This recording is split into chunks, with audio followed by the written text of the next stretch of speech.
Can you imagine It really destroyed our family. knowing that you're with a maniac who's going to shoot you?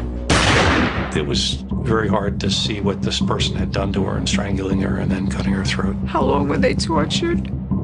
Who is this evil person? Serial murder is sadistic. The knife went through her part of her hands and her forehead. There was one wound to the neck that is a disabling wound because you bleed freely. Terrifying. He had the gun on my son, handcuffs me, zip ties my neck, and puts a pair of swimming goggles on my face. What I saw was a very vicious fight, blood spray everywhere. And irrational. The car was doused with diesel fuel, and many matches had been struck to torch it. For $600, is it necessary to shoot a woman and her young daughter in the head? Over the next 2 hours, follow in the footsteps of serial killers who have never been caught. The suspect currently finds victims in the mall parking lot. The killer clearly knew there'd be couples in the area. This guy wanted to control, torture, humiliate, and ultimately destroy. What is happening here in small town New Hampshire? He waited until things cooled off and resumed his killing spree. This is E! Investigates. Serial killers on the loose. I was trying to protect my baby. He stabbed me 27 times.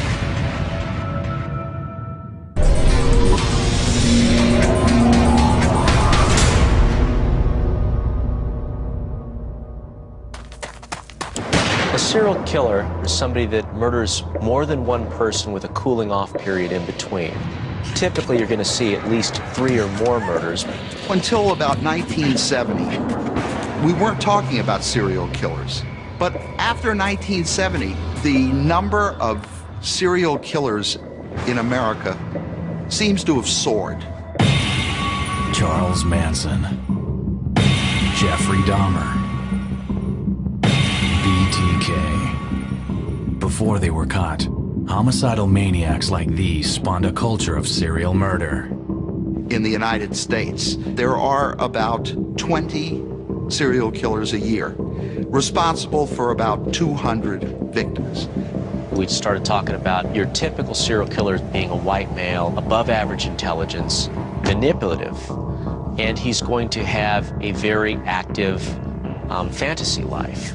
But we've seen females, we've seen Hispanics, Asians, African Americans get cuts across different social strata. We've seen it all. They can be the most charming, involved people, but there's lurking underneath a very dark side. They just have an urge to kill. Predicting who these prolific criminals maim, torture, and execute seems impossible. But when serial killers get away with their savage acts, the terror they cause can last forever. Most of them are eventually apprehended, but a few of them can stay on the loose a long time, amassing a large body count. When people hear the term serial killer in their own neighborhood, it connotes images of our worst fears, that somebody's going to take us by surprise or come into our safe haven and do horrible damage to our loved ones. Repeat murders rarely happen in places like Boca Raton, Florida. The coastal oasis is famous for its opulence and its shopper's paradise, the town center mall. This is the central point of Boca Raton. People from young students to families, visitors. This is the mall everyone frequents. Boca Raton is a place where people generally feel safe. There has not been a lot of crime at this mall. But over the course of 9 months in 2007, a killer transformed the town center into a human hunting ground. The mall we're talking about is a very affluent mall, and these crimes occurred in the middle of the day. People are scared to go to the mall, they're frightened. We've never had any tragedies of this magnitude happen before in Boca. It certainly has been discussed. We have a serial killer on the loose here. The first victim was 52-year-old mother of 2, Randy Gorenberg. Randy was a kind of a person who was so full of life. She had a magnetic personality, and when she laughed, you just wanted to laugh with her. On Friday morning, March 23, 2007, Gorenberg ran some errands at the Town Center Mall. She never came home. About 4:30, 4:45, and I put the news on. I saw this black van, and I saw a body covered up.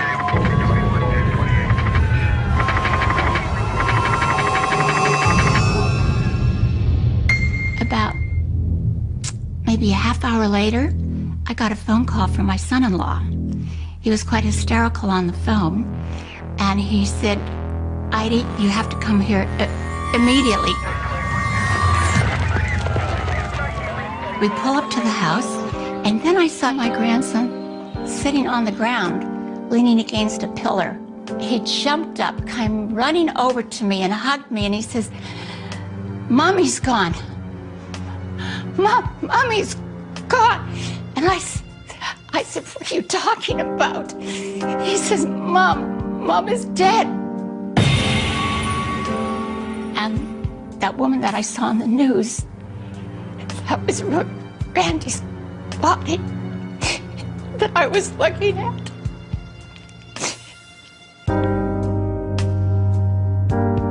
Randy Gorenberg was found shot and killed at an access road by Lawton Childs Park in the Delray Beach area. She had been shot in the head at point-blank range, and she was thrown from her SUV. The vehicle was found less than a mile north of there, parked behind a Home Depot, abandoned. The Gorenberg case really didn't surface as a mall-related incident until the police traced back where she came from. They discovered on the videotape that she had left the mall. In fact, at 1:16 p.m., security cameras captured Gorenberg exiting the shopping center between Sears and Neiman Marcus. We observed her leaving the mall with her packages, walking toward her vehicle, which is parked in the parking lot there at the Town Center Mall. We saw her walking, full of life, and that's the last scene we have of her. We don't have a picture of her getting into her van. Police believe the killer first confronted Randy Gorenberg in the parking lot, but they have no proof. There is no videotape beyond the entrances. The cameras were aimed toward the mall and the mall exits. The parking lots did not have surveillance cameras. The final piece of recorded video came from the area near where the triggerman dumped Gorenberg's Mercedes SUV. We did recover video from the Home Depot area, which showed a Mercedes being driven through the parking lot just after the murder. We don't know right now what transpired in those 40 minutes from when she left the mall. Her packages from shopping in the mall were missing from the vehicle. She was missing a pair of Puma sneakers that she had worn that day, along with a Cuba brand purse. Randy Gorenberg did have rings on her hands that her family members didn't recognize. It's possible that she bought those rings at the mall that day, but the police were investigating the possibility that someone may have put these rings on her hand. What evil person could look at a beautiful woman and shoot her in the head? How could someone do that? At close range yet? How could you do that? Who is this evil person? 5 months after the Gorenberg shooting, a second woman fell prey at the Town Center shopping complex. On August 7th, we received a call from the valet over by the mall that a female had pulled up and that she had been bound in her vehicle with her son, and she reported that she had been actually abducted from the mall after shopping. This is the young mother who was kidnapped. She hides her identity because she's still terrified of the gunman who took her and her 2-year-old son prisoner. He was very calm, and that was the scary part. Like, everything seemed very planned out. I was just thinking, this is what people feel like before they're going to die. The terror began in the Nordstrom's parking garage, where a ruthless thug zeroed in on Jane Doe and her toddler. I walked to my car, I put my son in, started the car. I went to the back of the truck and put the stroller away. And that's when I heard my son cry, "Mama." I walked up to see what was wrong, and that's when I saw the guy sitting next to him. Aiming a pistol at the 2-year-old, the man demanded Jane Doe's credit cards and cash. Then, he forced her to drive to an ATM.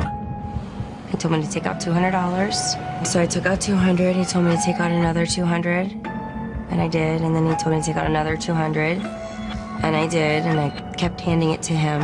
And then when I went for the next $200, it denied me because I reached my limit. So when I gave him the money, I was like, all right, you're taking me back to the mall now, right? And he said, just drive. We drove west from the mall to a parking lot where he proceeded to switch seats with her, placed her in the back seat, and then bound her feet with zip ties, put handcuffs on her hands. Then he zip ties my neck to the headrest. He takes off my sunglasses and puts on a pair of glasses. They're plastic and they had black duct tape on the inside.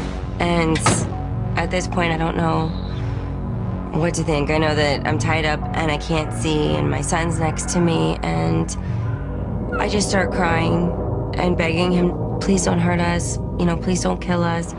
For more than 30 minutes, the man drove Jane and her 2-year-old back and forth on Florida's turnpike.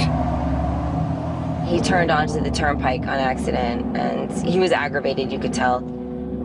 I was just trying to make him see that I was a person too, not trying to upset him, just trying to talk to him, just talking to my son, telling him that I loved him and that everything was going to be okay. Then, for no apparent reason, the gunman drove mom and son back to the mall.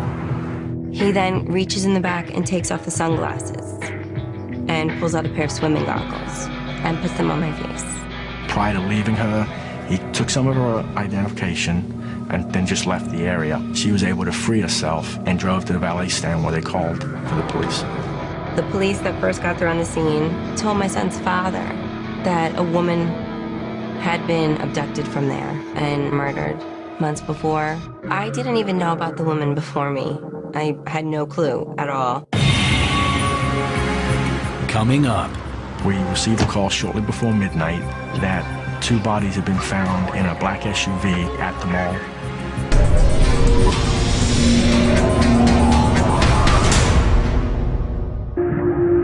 In March 2007, 52-year-old Randy Gorenberg was shot and killed after shopping at the Town Center Mall in Boca Raton, Florida.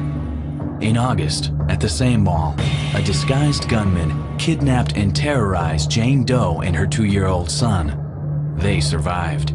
Still, most residents were unaware that a potential serial killer was targeting women at that location. After it happened to me, I was definitely scared, but we just thought it was a robbery. It didn't stand out. I got nothing more than a small press release about an incident with very few details. In December 2007, 4 months after the Jane Doe incident, the gunman stalked Nancy Bochicchio and her 7-year-old daughter, Joey. It was just the 2 of them against the world. My sister did everything for Joey. That was her heart and soul. Joey was extraordinary. She really was. She was loving, kind, generous, just like my sister. On Wednesday, December 12, 2007, just days before her 8th birthday, Joey and her mom took a trip to the Town Center Mall. Her birthday party was planned for Saturday, so of course Joey was excited. The cake's ready! On December 12th, we received a call shortly before midnight that 2 bodies had been found in a black SUV. Nancy Bochicchio and her 7-year-old daughter were found in Nancy's Chrysler Aspen SUV right outside the Sears at Town Center Mall. Both had been shot in the head at point-blank range. I didn't know where my sister was shot until the day of the funeral. That's where the casket could be opened. Joey, they had to cut her hair, and she was growing her hair for Locks of Love. She wanted to donate it. It was just getting long enough to donate. And they stuck a big bow on the side to hide where it happened. She looked like she had been terrified. It wasn't like Joey. When the Boquiquios were found dead, the police initially said that their deaths were suspicious. It was a very sadistic manner of killing. Nancy was bound and using zip ties. Her daughter had also been tied up. We believe they were shot in the vehicle, but as far as where that occurred with regards to were they at the mall or were they at a secondary location, at this point we don't know. We're confident that the suspect did not actually follow her out of the mall. The videotape of them leaving the mall shows them walking hand in hand after doing Christmas shopping. All we really know for sure is that after leaving the mall at 3:11, in the next 10 minutes or so, we know there was a 911 phone call made from her phone, which immediately hung up. Dispatch tried to call back and got no answer. Approximately 10 minutes after the 911 call, Nancy's black SUV pulled up to a Bank of America near the Town Center Mall. Money was removed from an ATM using Nancy's debit card. $500 was taken out. There's surveillance available from the ATMs, but it's of limited value at this point. Nancy's cell phone and purse were found in Miami, placed apparently on the sidewalk, easy to find. Her cell phone was found by two homeless men. Police talked to them. They had no knowledge of the case, but that suggested that at some point, the man who killed the Boquiquios may have been in the Overtown section of Miami. Almost immediately, investigators linked the Boquiquio murders to the August 7th Jane Doe abduction. The Boquiquios case was remarkably similar to the August victim's story. In both cases, the victims were zip-tied. They were made to go to an ATM. And in both cases, they had goggles slid over their eyes with black over the lenses. FBI profilers have told me that this suggests some sort of signature. It's not necessary to perpetrate the crime, but it's something he has to do because he derives some sort of satisfaction from it. Together with Jane Doe, the police developed a sketch of the killer. The consistent description is a white or possibly Hispanic male, clean-shaven, possibly with a ponytail, about 6 foot, 5'11", 170 to 180 pounds, wearing a floppy hat, sunglasses. Since January 2008, a joint task force between the Boca Raton PD and the Palm Beach County Sheriff's Office has been investigating the Boquiquio murders alongside the Randy Gornberg and Jane Doe cases. The victims were all driving more expensive black SUVs with tinted windows. Maybe it allows the suspect in these cases to conceal himself. He's specifically targeting this type of a situation in the mall parking lot. One of the pieces that investigators have looked very hard at is the low amount of money that is being taken in these cases. For $600, is it necessary to shoot a woman and her young daughter in the head? The level of money received and the time frame between them would indicate that the motive is really more than just a financial gain. It's a control aspect. That's what the police are considering as they look at the possibility of serial killing. This person arrived prepared with materials that he could use, and he was there to do something bad. Still, the question remains, why did the gunman murder 3 people but allow Jane Doe and her son to live? One theory suggests both Randy Gornberg and Nancy Boquiquio fought back. Nancy had handcuffs on her hand, however, these handcuffs were broken. We don't know if Nancy broke them in a struggle or the offender broke them. From the minute I heard, there wasn't a doubt that she fought for Joey. How long were they tortured? Who was first? Not that it makes a difference how awful it had to be for either one of them to be the second. I just hope it was quick. I just pray to God that they were right next to each other, at least that my sister was able to hold her. Can you imagine sitting in your car in the middle of the day in a busy area and you're with a maniac who's going to shoot you and that your life is going to be over? Can you imagine how frightened she was? Yes, she would fight. She would fight like hell.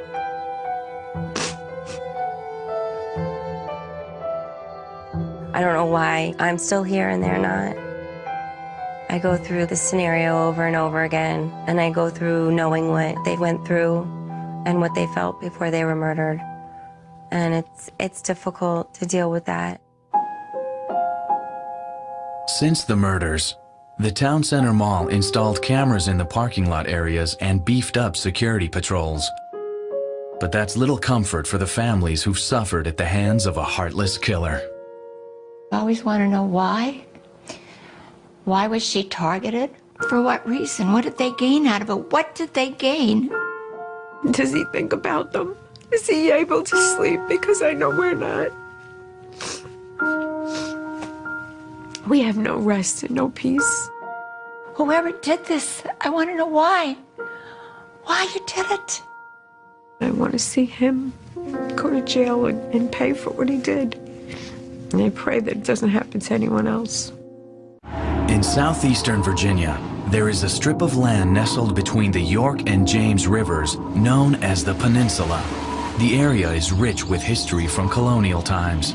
But during the late 1980s, a serial murderer wreaked havoc across the region, resulting in a string of unsolved double homicides. All these cases have a certain commonality. They all involve couples. They were all white. They were in remote locations. The killer clearly knew there'd be couples in the area and picked the victims based upon the location they were in. The first two victims were 21-year-old Rebecca Dowski and 27-year-old Kathleen Thomas. Ms. Thomas had been a Naval Academy graduate, was a stockbroker down in Norfolk. Dowski was a very well-liked young woman from William and Mary. Becky was like a lot of other 21-year-olds. She had a lot of energy and a lot of love for life. She had a great spirit and a sense of humor. She was,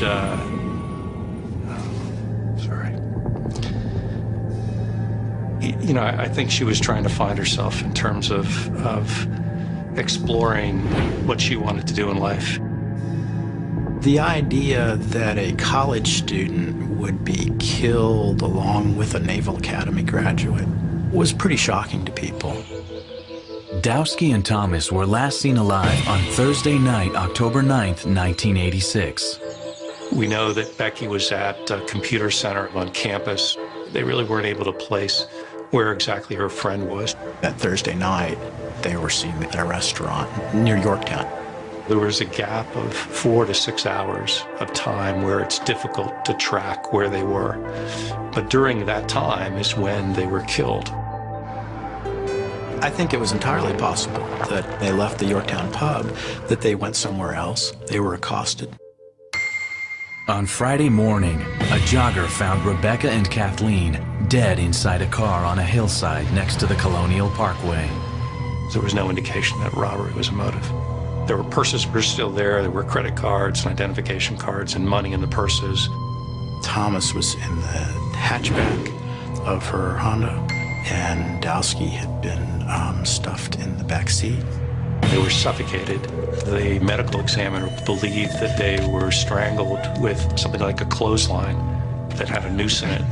There was some evidence that they had been bound, and their throats had been slit, so they were overkilled. There wasn't enough blood, evidently, to indicate that they were killed in the car. Our sense was that the crime occurred on the parkway, pretty much where the car was found. We tried very carefully not to foreclose any possibility. I think they were taken there for whatever reason, just to dispose of the bodies or to get rid of the car. I don't know why this person chose this place.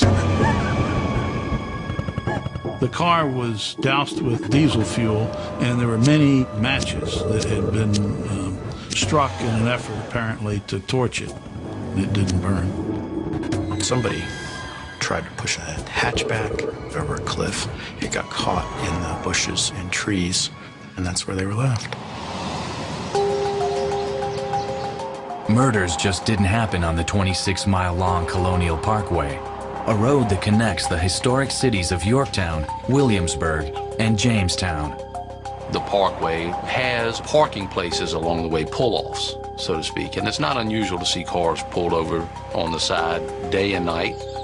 It overlooks the York River. It's wooded, and it's a very scenic area.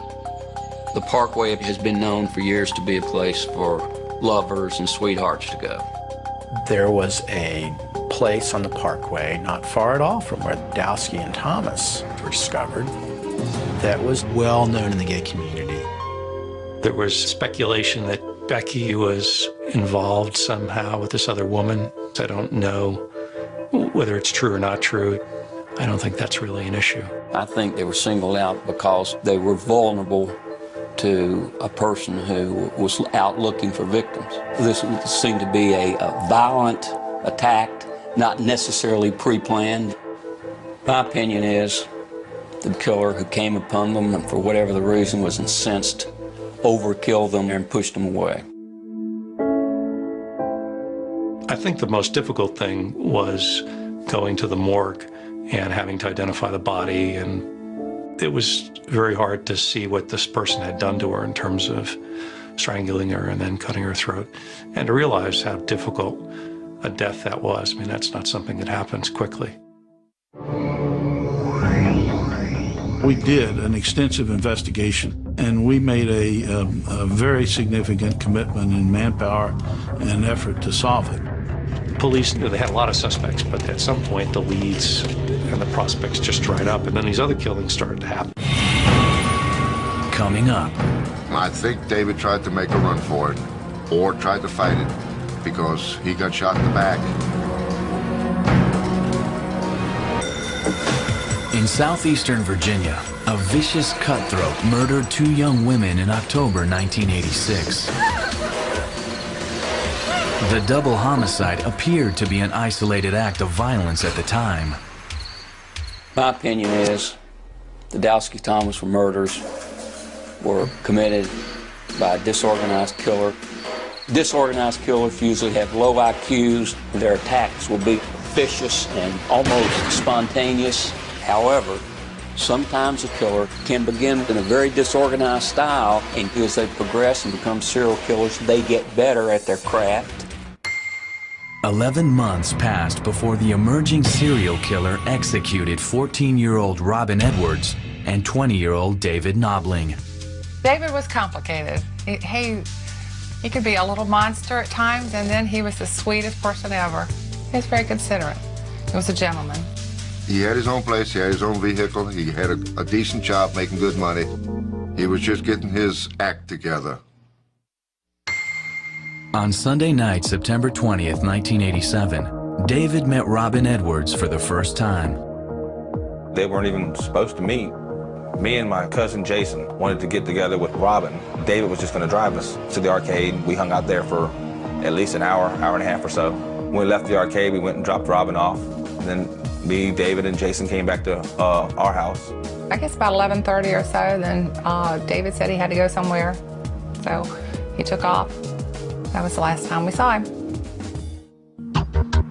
The authorities don't know where David went next, but they believe that sometime around midnight, he met back up with Robin, and the two of them drove together to nearby Ragged Island Wildlife Refuge.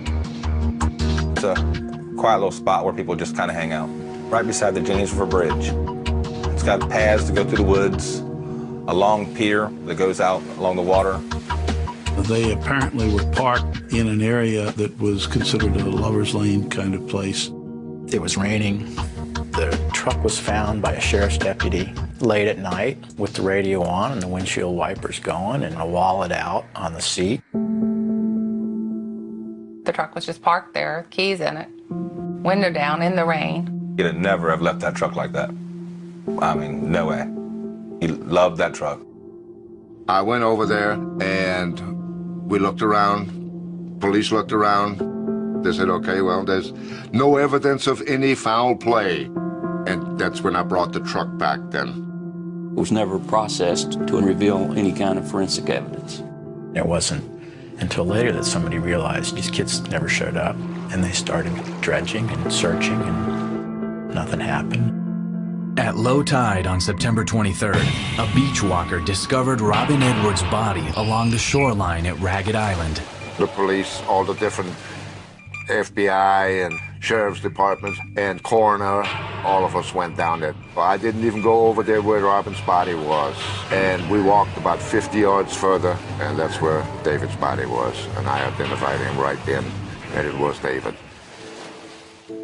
The thought in my head was, damn, I found my son dead.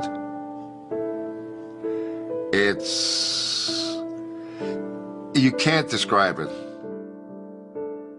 I didn't break down, but I had to move. I had to go away from there because I couldn't see my son laying there like that. Why did somebody have to do this? What we believed happened is they were killed away from their vehicle. They were marched 1.5 miles to a wooden dock where they were both executed. I think David tried to make a run for it or tried to fight it because he got shot in the back. They shot him in the shoulder to stop him. And then once they stopped him, he got shot in the back of the head, execution style. Same way as Robin did. I could not, for the life of me, figure out why somebody would want to do that. You know, I mean, there's no way they were doing something so drastically wrong that they deserved to die, especially in such a terrible way. It's just a senseless killing. It's just unfathomable that someone would deliberately kill my son. In April 1988, 18-year-old Cassandra Haley and 20-year-old Keith Call became the latest targets.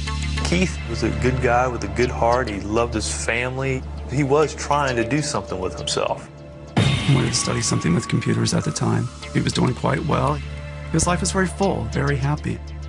Sandra was a very sensitive and loving person. She loved to laugh, she loved to dance. She was a gymnast, she was a cheerleader, always smiling. Everything was headed in a positive direction, working and going to school. It was a wonderful time in her life for this to be happening. But it's just so sad because she had so much more to do. Cassandra and Keith met in class as freshmen at Christopher Newport University. On Saturday night, April 9th, the two students went on their first date. She was living at home. He picked her up at the house. She introduced him to us, and he seemed like a very nice fellow. And when they got ready to leave, he said, "Oh, don't worry, I'll have her home early." They were going to go to the movies, and then there was a party at the university. They go and they hang out, and they leave fairly late at night. A very close friend of hers said that they had seen him at the party and they were talking. And around 1:30, Keith and Sandra were seen walking through the parking lot as if they were getting in their car. When they left the party, that was the last time that anybody had seen them that we know of. Somehow, Keith's car ended up at a pull-off on the Colonial Parkway. We had a pretty good idea that they got to the parkway around 2 or 2:15 in the morning. We tried very carefully not to adopt any theory unless it was really supported by fact, and so we didn't foreclose the fact that they could have been someplace else and taken there and the car dumped in that place. The red Toyota had been abandoned on an overlook less than 2 miles away from where Rebecca Dowski and Kathleen Thomas were murdered 2 years earlier. Strangely, Keith's brother and father both drove past his car in that location before sunrise.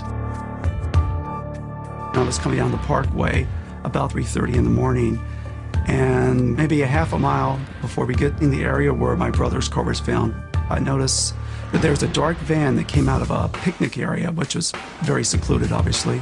This van accelerated really fast, maybe 80 miles an hour, and my gut feeling says that the person coming out of the wooded area knows what happened to my brother.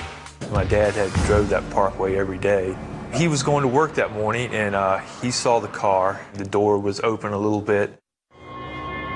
He stopped and looked around a little bit and didn't see really anything out of the ordinary except for the fact that the car was there. When my father found the car, none of Cassandra's stuff was in the car. None of my brother's clothes were in the car at the time, and the keys were not in the ignition. He wasn't assuming the worst or anything like that.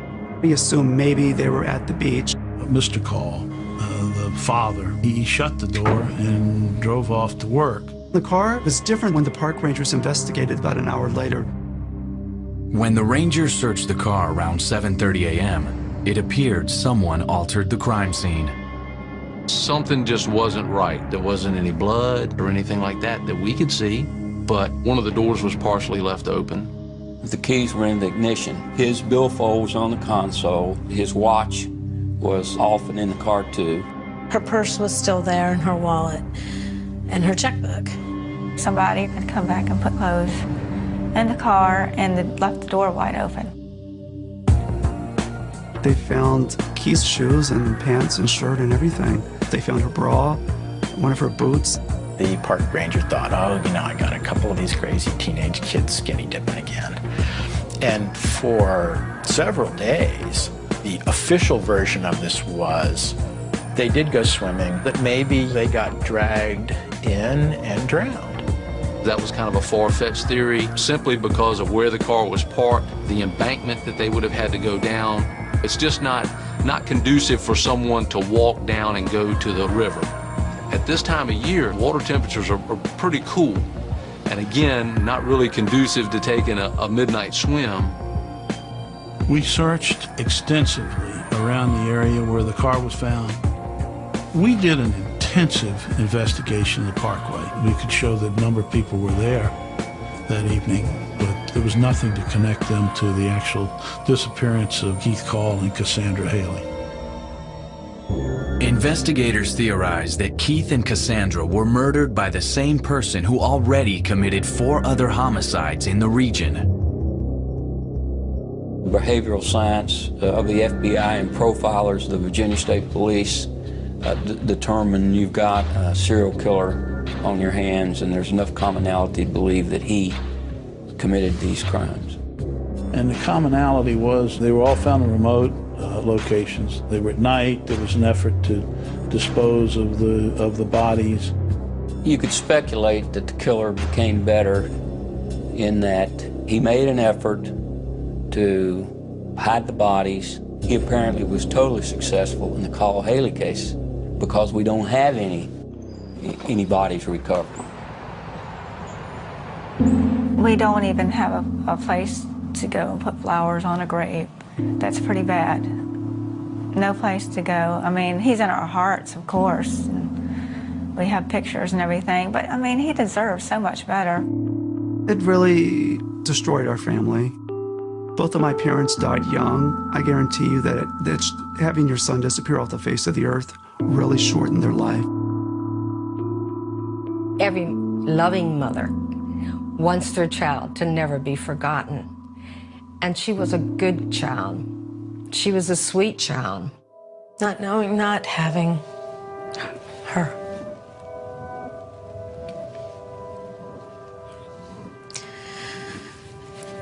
Sorry. I don't want to know the details. I just want to know where she is. I just want to know where her body is. I want to have some closure for my parents.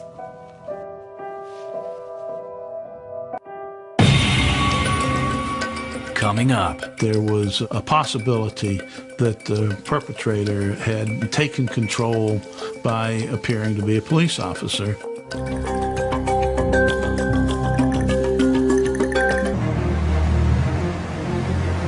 By 1989, federal and state profilers were convinced that a serial killer was responsible for 4 murders and 2 suspicious disappearances in the Virginia Peninsula. Well, there are some indications in these cases that the offender had some type of water affinity. The bodies are near or in water. The ropes that were used to tie up Dowski and Thomas were the type of road commonly used by guys who work on the water. The use of diesel fuel. There was an attempt to set the car on fire. Diesel fuel runs a lot of the big boats that are out there. It could suggest the killer might make a living on the water or certainly hangs out around the water. Late in 1989, the killer moved inland, claiming 20-year-old Daniel Lauer and 18-year-old Anna Maria Phelps as victims number 7 and 8. She was great. She had a good personality. Everybody got along with Anna. She was a good girl. She was just a character. She really was. She was a bubbly person. She was happy. On Labor Day 1989, Anna was supposed to help her boyfriend's little brother Daniel move to Virginia Beach. Late in the evening, they headed for the Atlantic coast down Interstate 64. They were supposed to arrive down at Virginia Beach in the early morning hours. And her boyfriend called looking for them. And they weren't there. It was 5 o'clock the next day. The policeman told me they had good news and bad news. Good news was they found the car. Bad news, nobody, nothing. My heart just fell to the floor. I was hoping for the better, but I thought the worst. Their car, we think, stopped at a rest area on the side going to Virginia Beach.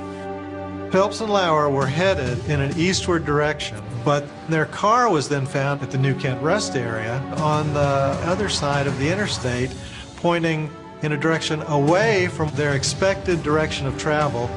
The person working at the rest area reported that car had been sitting there all night. And it was abandoned. They were gone from the car.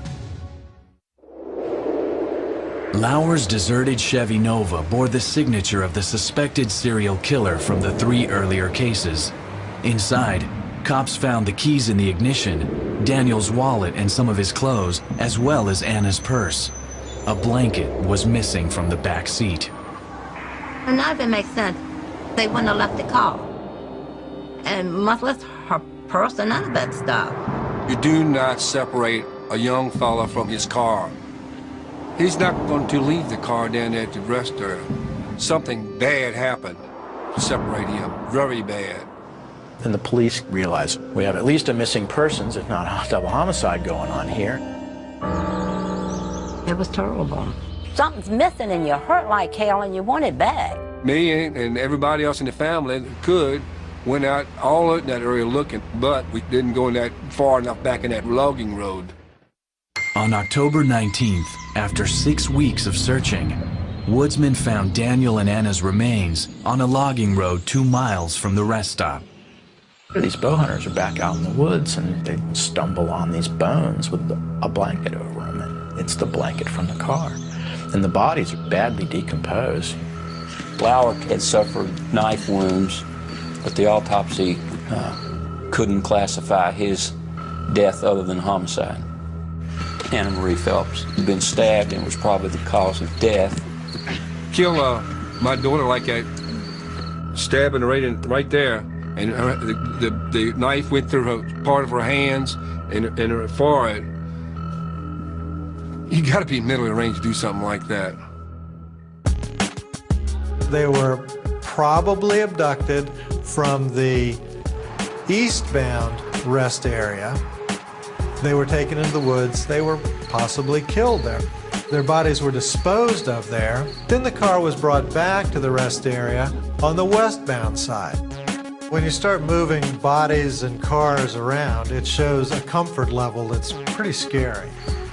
Whoever it was, they got Danny at first, I think, and then they grabbed Anna. They didn't rape her. They just killed her for some reason. How can anybody do that? How can anybody be so low? And it hurts. It's just like somebody ripping their hand right through your heart and just ripping it out. The only thing I can do is try not to think about her. And that makes me mad because it feels like I want to give up on it, and I don't.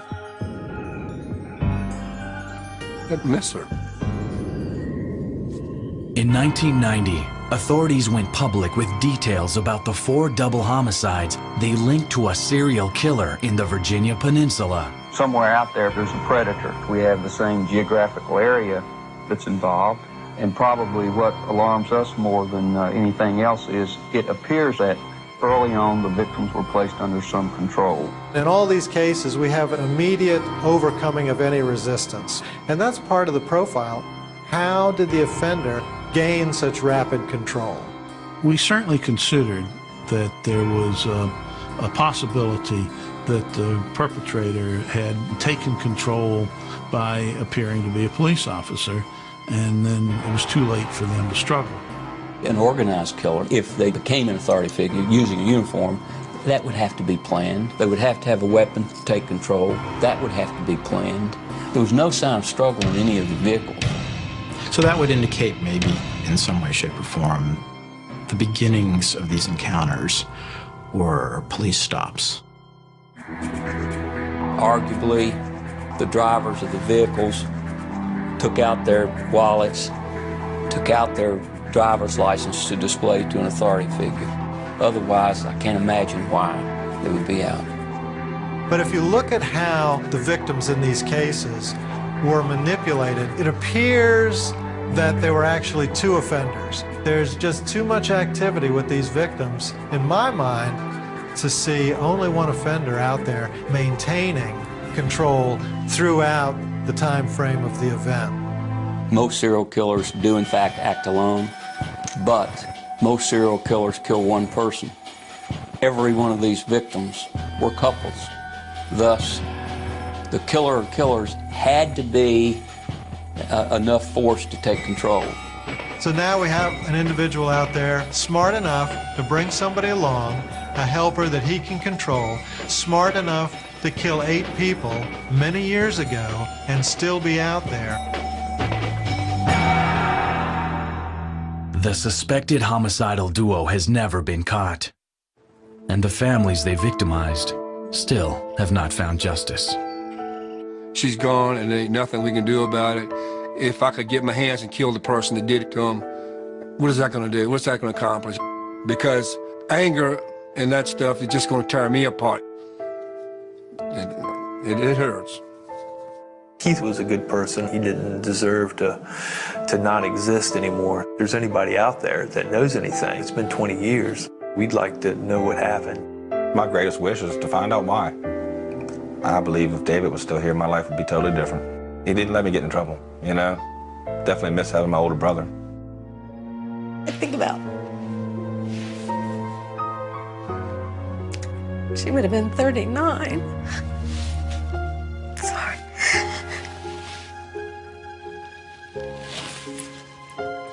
And she would be married and probably with children now, and that's a big part of my life I'd love to have. That could have been. Nothing that happens will bring Becky and her friend back, nor the other victims of these crimes. And it doesn't matter how long it is. I mean, 20 years later, I'm still angry that somebody murdered her and has not had to pay a price for doing that. People that can do this kind of thing to another human being shouldn't be walking around out there. Into the 1980s, we saw a lot of serial killers on the loose. The whole concept of serial murder was relatively new. They were not common occurrences, especially around here, as they would become. This series of killings changed the sense that the Connecticut River Valley was a peaceful and safe place. Once that's gone, you're never going to get that back. In December 2005, 56-year-old Eileen Nicolau went into hiding after being attacked by her husband, Michael. Eileen fled from Georgia and went to her sister's home in Tampa. Michael Nicolau tracked her down, loaded a guitar case full of guns, went to her sister's house. On New Year's Eve, the enraged husband caught up with his wife. I was here at the house with my sister Eileen. My niece walks in and her head's bowed down. I see Michael walking right behind her, wearing a trench coat. My sister looked at him and said, you know, what are you doing with a gun? He forced Eileen and Eileen's daughter, Taryn Bowman, into a back bedroom, held them hostage. I called the cops and I was scared. The police came and they took me around the block and we were waiting for the SWAT, and then we heard the shots. And he had shot my niece, my sister, and then he shot himself. This is the bullet hole where my sister was standing, and he shot her, and the bullet that went through her went through this armoire. It's a constant reminder of what we went through that day. The killings might have been written off as simply a tragic domestic incident. But the next day, an article about the double murder-suicide caught the eye of private investigator Lynn Marie Carty. I opened up the newspaper, and on the front page of the St. Petersburg Times on New Year's Day, 2006, I couldn't believe it. I saw his name, Michael Nicolau.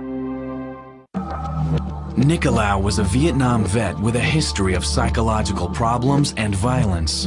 For 4 years, Lynn Carty had been looking at Nicolau as a suspect in the disappearance of his previous wife, Michelle Ashley, who was reported missing from Holyoke, Massachusetts in 1988. I just got this weird feeling, and I thought to myself, you know, I need to look. What other women had a problem of any kind near the time frame and a location that Michelle went missing? Carty's investigation eventually led her to some startling conclusions related to a string of young women who were murdered during the 1980s, all in the same geographic area. In the Connecticut River Valley, before the murders, was a typical New England area on the Connecticut River, encompassing parts of New Hampshire, parts of Vermont, filled with small towns. And people lived quiet, peaceful lives. On May 30th, 1984, a 17-year-old girl disappeared from Claremont, New Hampshire. Bernice Kudemarsh was last seen hitchhiking to a location in Newport, New Hampshire. She was supposed to meet her boyfriend about 10 miles on the other side of Claremont. Never showed up in that location. By the next day, her family had reported her as a missing person. At the time, it just seemed like a typical report of a 17-year-old girl missing. That leaves a big void as to, you know, where did she go, who picked her up. On July 20th, 1984, Ellen Freed became the second woman to disappear from Claremont. Ellen Freed was talking on a public telephone at 2 o'clock in the morning. She witnessed a car passing by, which was suspicious to her. In fact, she mentioned that suspicious car in the course of her telephone conversation. She had driven to this public phone. That's where we last placed her. The car was found at one end of Claremont. It was locked. Some of her personal belongings were in the car. With the disappearance of Ellen Freed, the law enforcement concerns were heightened. All of the surrounding law enforcement agencies, including into the state of Vermont, were actively investigating the whereabouts of these two victims. These were young women with ties to the area. It just defied probability that two women would vanish like that. In a fairly confined period of time, I certainly was convinced that there was a problem there that had to be looked at. On July 10th, 1985, 27-year-old Eva Morse vanished from the highway. She was a single mom. She was on her way to Claremont from Charlestown. We had a witness who placed her on the road hitchhiking. It was later that afternoon when her family and friends reported her as missing. This was a third missing female that we had in less than 14 months. What are we missing? And what aren't we seeing? What is happening here in small town New Hampshire? At the time, I thought maybe they had a serial case that was starting up in that area. Coming up. The bodies were not separated by a great distance. All of this was too much to just dismiss as coincidence.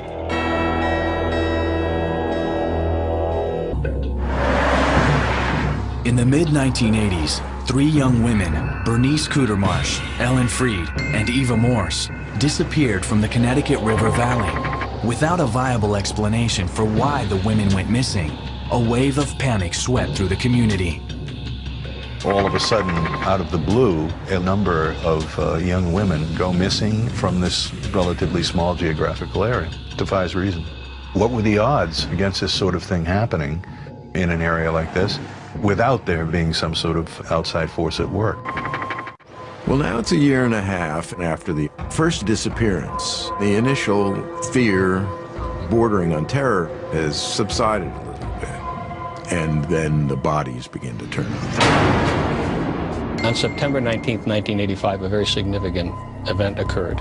Ellen Freed's deceased body was found alongside the Sugar River. This is the general location of where Ellen Freed's body was found. Approximately 200 yards up there in and amongst trees and some slight underbrush. The fact that the killer dumped Freed's body near the banks of the Sugar River puzzled investigators. And remember that she was last seen on the phone in Claremont, New Hampshire. Now the remains of her is found over in Newport, New Hampshire, probably 8 or 10 miles away. During the course of the autopsy, there were certain indicators on the bones which may lead to the conclusion that she may have been stabbed. On April 15th, 1986, a new victim surfaced in the Connecticut River Valley. We got a call late in the afternoon of a homicide at the Moore residence. It was the first really warm day of the spring. Linda Moore had been out sunning herself. She walked into her house, and clearly someone walked in behind her. Linda Moore had been stabbed to death. What I saw was a very vicious, hard-fought fight. Blood spatters and spray everywhere. I could see defensive wounds on her body. So I knew she put up a tough fight. We're talking multiple stab wounds. It was gruesome and a vicious crime scene. 4 days later, another body turned up 30 miles away in Claremont, New Hampshire. The second of the 3 missing women had been discovered. It was on April 19th of 1986 that hikers in the woods found the deceased body of Bernice Kudermarsh in this river, approximately 300 yards upstream. Bernice had been missing for almost 2 years. Her body was found near the Sugar River, the exact same waterway where authorities discovered Ellen Freed's remains 7 months earlier. An autopsy revealed similarities between Kudermarsh's murder and the deaths of both Linda Moore and Ellen Freed. We were able to establish a cause of death in that homicide, and it was a death that was caused by stab wounds. 6 days later, Eva Morse's body was found in West Unity, New Hampshire. Eva had disappeared in July of 1985, and it was approximately 12 months later that her body was found in this location up on Dunham Road. There was a certain amount of decomposition that took place, but nevertheless we were able to render a cause of death, that of stab wounds. At that point, I was totally convinced that there was a serial killer at work in the area. The Eva Morse investigation renewed interest in another body found on the same parcel of land 5 years earlier. Elizabeth Critchley's body was found here in August of 1981, approximately 300 yards in that direction off a small logging trail. That was 2 bodies that had turned up in Unity. That was what brought Elizabeth Critchley's case into consideration as part of the Valley murders. Before that, she had been seen as an isolated victim. Although police were unable to establish a cause of death, the circumstances of Elizabeth Critchley's murder fit a profile similar to the other women whose bodies turned up in the Connecticut River Valley. All 4 were available and somewhat vulnerable. 3 of these victims were hitchhiking, and 1 was on a public telephone at 2 o'clock in the morning. My sister, you know, she was hitching, which she's just such a trusting soul, I think. Once the body was found, that was pretty horrible. All 4 of these victims were also found in a wooded area, in a remote section off of a dirt road. My sister was supposedly wrapped in a 10-foot by 12-foot black plastic tarp, and not that far off the dirt road. The bodies were not separated by a great distance. All of this was too much to just dismiss as coincidence. There was a pretty general theme that ran through the killings. The women were cut in their neck, which is the way that soldiers are taught to disable their victim. The use of the knife, first of all, there was a connecting piece of information. Second, and even more critical, a knife kill is a fairly intimate kill. You don't get knife killers commonly, and to have more than 1 knife killer in the valley is just very unlikely. 3 of the victims worked in hospitals or nursing homes. So that again was a common denominator in my mind. You always wonder, is there a pattern here we're looking at? I think by that time, probably the majority of people expected another attack. On January 10th, 1987, another nurse, Barbara Agnew, vanished on the way home from a ski trip.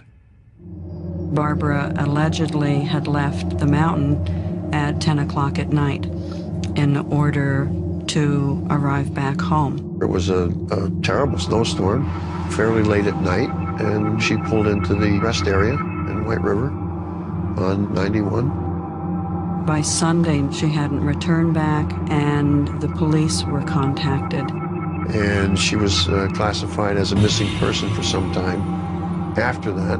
But again, in your heart as an investigator, you know this is a homicide. Days later, when they found her car, there was significant blood splatter in the car.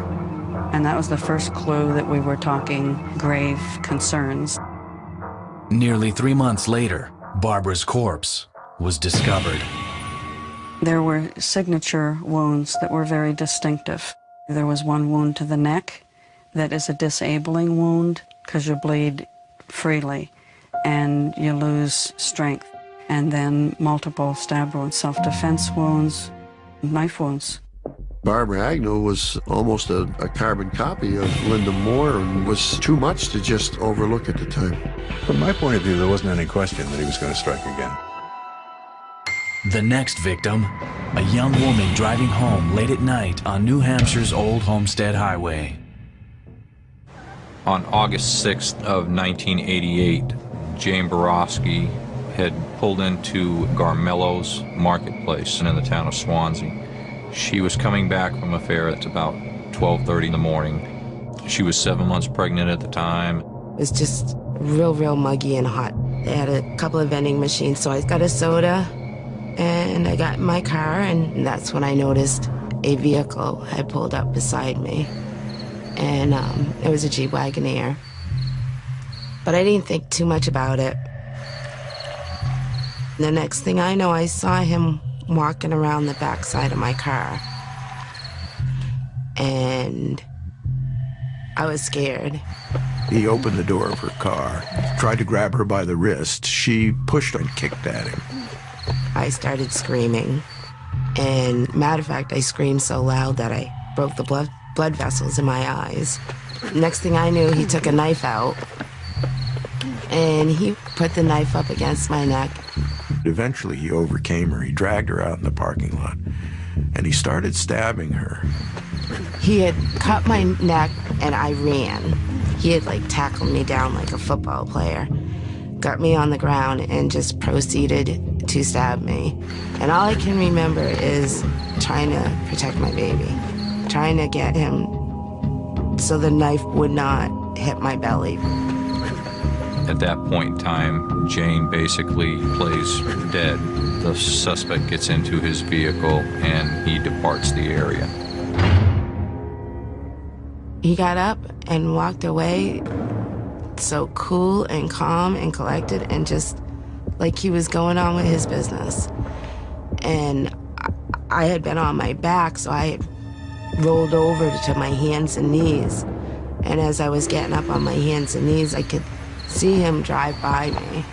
And I think that's a vision I'll never forget. Extraordinarily, he didn't stab her anywhere around her belly.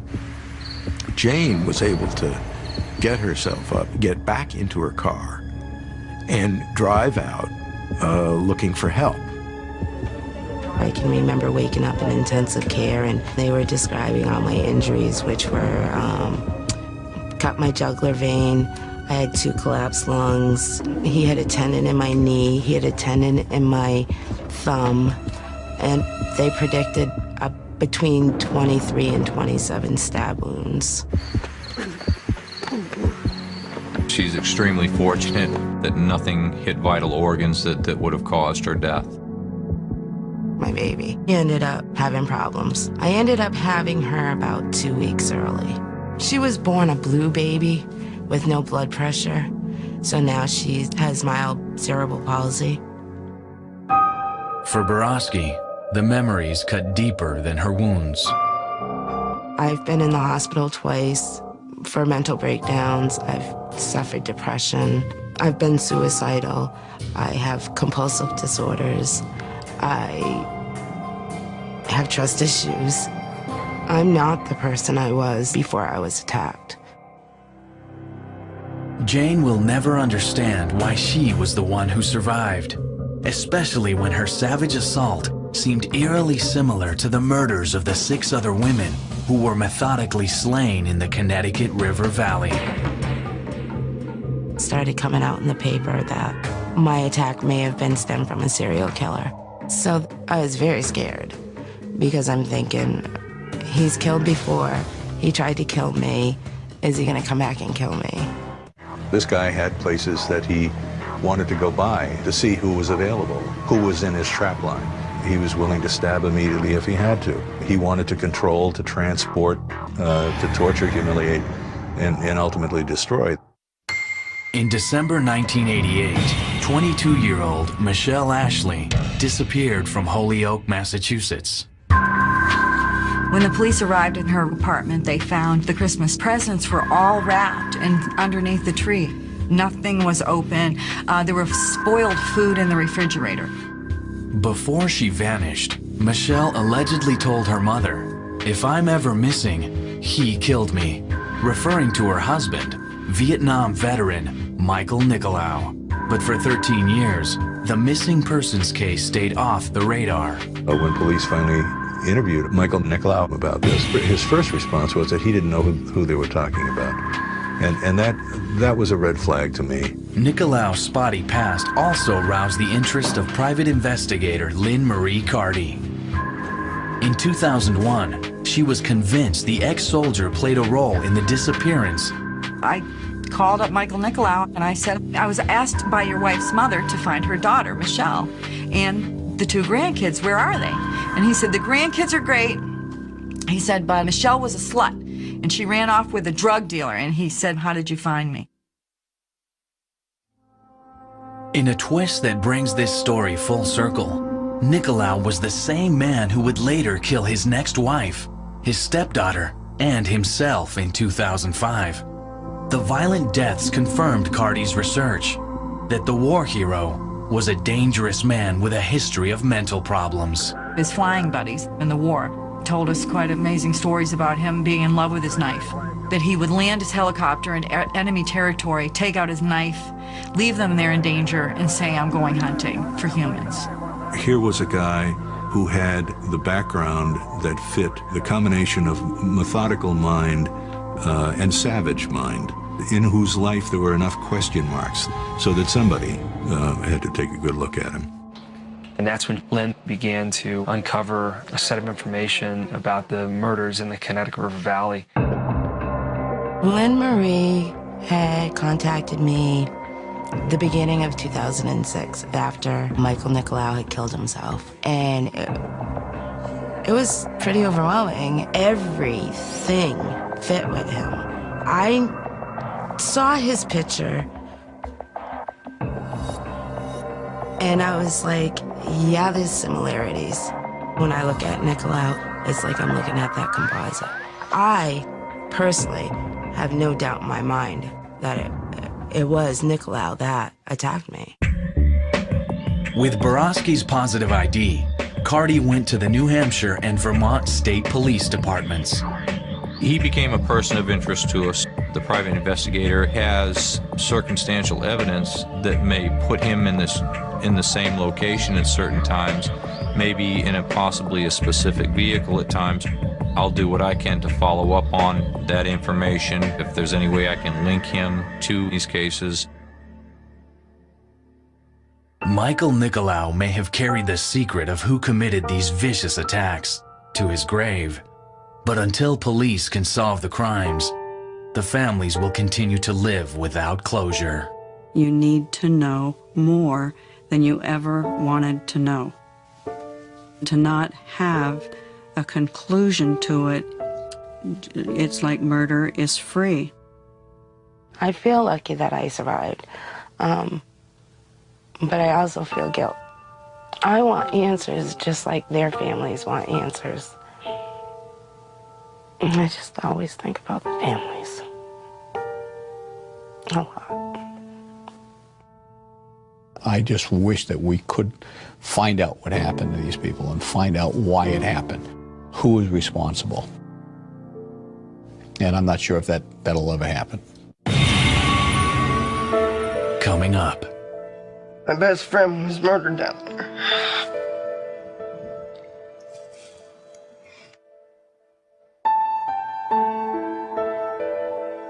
If you have any information related to the Connecticut River Valley murders, please contact the New Hampshire State Police at 603-271-2663 or the Vermont State Police at 802-241-5355.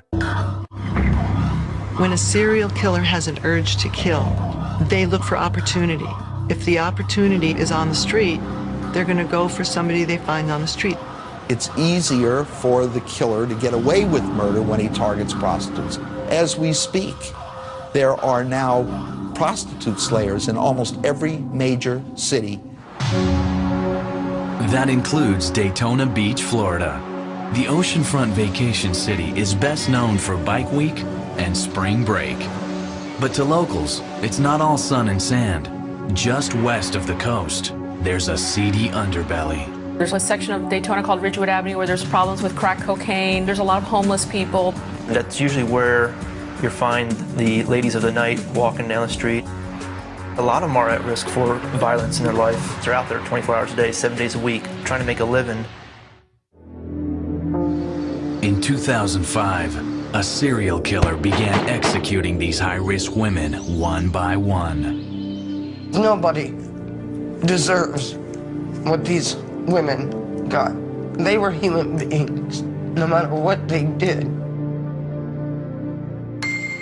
45-year-old Laquita Gunther was the first victim. She had an arrest record for drugs and prostitution. She was a good girl till, later on, so. She got into drugs, and then it just downhill from then on.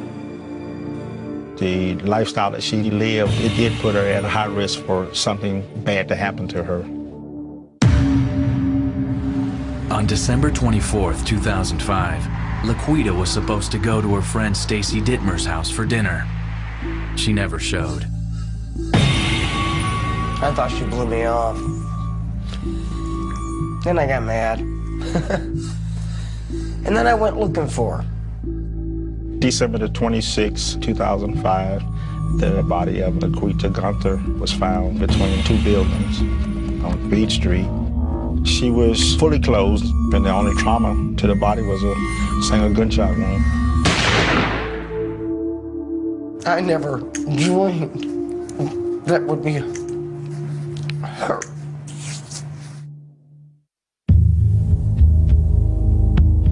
This is where Quita was found. All the way back here and past these poles. My best friend was murdered down there.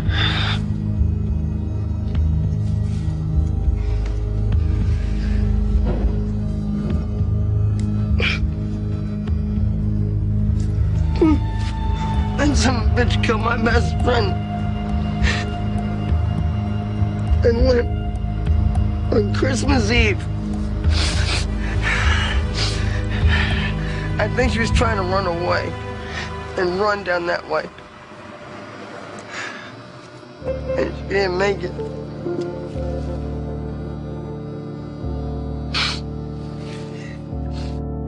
It was right across the street from a bar in that area called Chubby's, and Laquita was very popular at Chubby's. I've gone into that bar a couple of times to ask people questions. Everybody's like, I don't know anything. Somebody must have seen something that night, but people just are not coming forward. I'm still having nightmares. I wake up and think about it. It changes. Your parents are supposed to die first. Next, the killer targeted 34-year-old Julie Green. She was a convicted drug user who associated with prostitutes. Julie was always quite street savvy, but sometimes she put herself in situations that she thought that she wasn't at risk. On On Friday night, January 13th, 2006, Julie left her house to apparently use a payphone several blocks away. She would have traveled through a section of Daytona known for pushing and pimping. A friend of hers had told me that night she was going to be walking to Mason Avenue, which is a pretty busy thoroughfare in the city. He said that she went walking, he never saw her again. The next morning, several miles across town, a construction worker made a gruesome discovery. He noticed the body of a white female. He called the police. It was Julie Green. This is where she was found. She was the victim of a homicide, single gunshot wound. For whatever reason, she met a stranger because nobody that she knew would do this. Whatever she got herself mixed up in, she didn't deserve what happened to her. Now you're starting to see a pattern happening to the ladies of the night. Some of them were saying, I'm going to go back out in the street. I'm not afraid. I'm going to, I'll handle this myself. 35-year-old Iwana Patton became the third woman gunned down in 3 months. She had recently moved to the area from New York. She was working as a nursing assistant. Iwana Patton had at least one arrest for prostitution. So that would increase the risk of her being the victim.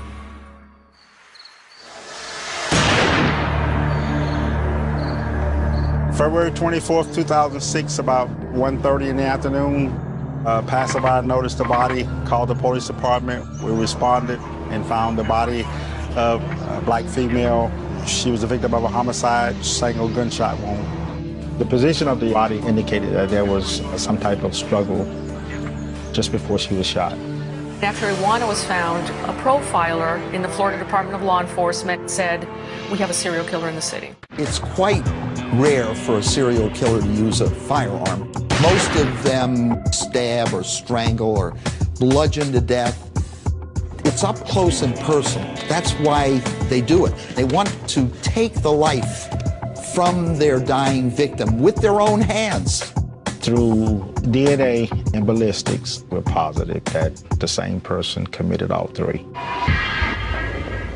Without a single eyewitness in any of the cases, the killer remained on the loose. The police kept saying that this person was targeting women who live a high-risk lifestyle. There was definitely a fear amongst the prostitutes who were pretty much starting to hide. 22 months passed without another murder. It seemed as though Daytona's serial killer stopped cold turkey. He knew that things were hot, so he waited until things cooled off and resumed his killing spree. 32-year-old Stacy Gage became the killer's next target. She had 2 children, and she loved those kids, was a good mother to them. Frankly, I don't believe that she was a prostitute, but she got involved in drugs. We didn't know it, and she's just gotten worse and worse and worse. On December 11th, 2007, Stacy's life reached a fatal crossroads. About 10 o'clock or so, she took my car to go to the convenience store, and we never saw her again. January 2nd, 2008, one of our police officers was doing a special check back here, noticed a foul smell, walked about 2 or 3 feet in, discovered the body of Stacy Gage, badly decomposed. She had been here about 2 or 3 weeks. She was the victim of a homicide. Police came to the house, and they told me that it was Stacy. They'd found by her fingerprints. We were shocked, hurt. It's a horrible thing to have happen.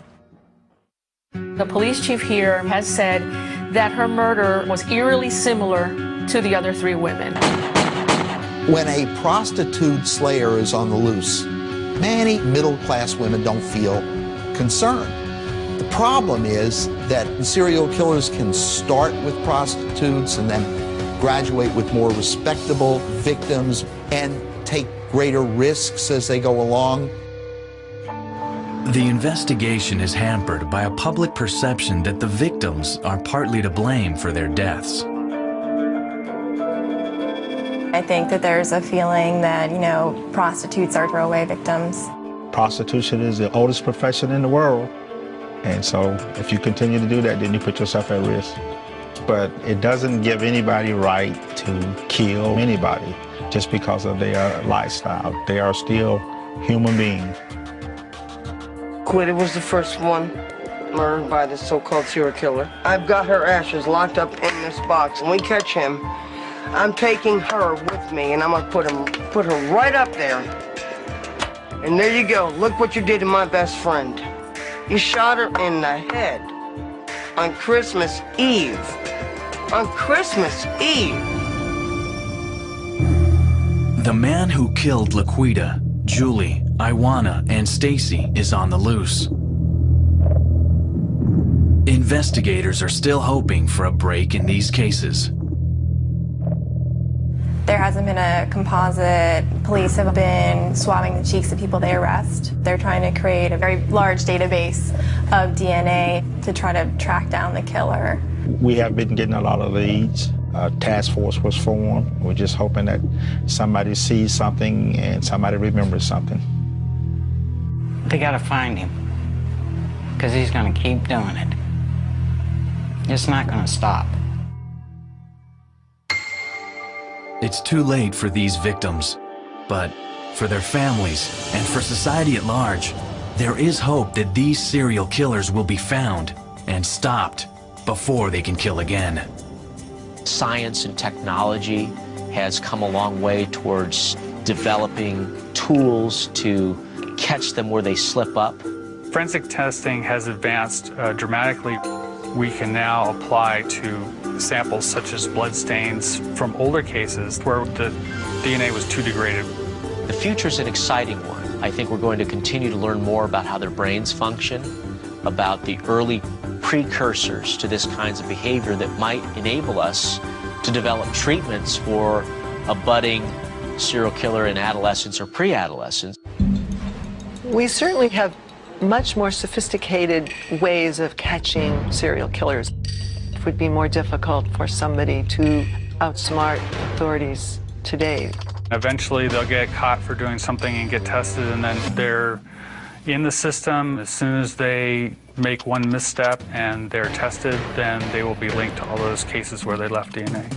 In the stereotype version, serial killers are loners. They're socially isolated, but in reality, they're extraordinarily ordinary. They don't look like the monsters that they are, and that's why they're so difficult to apprehend.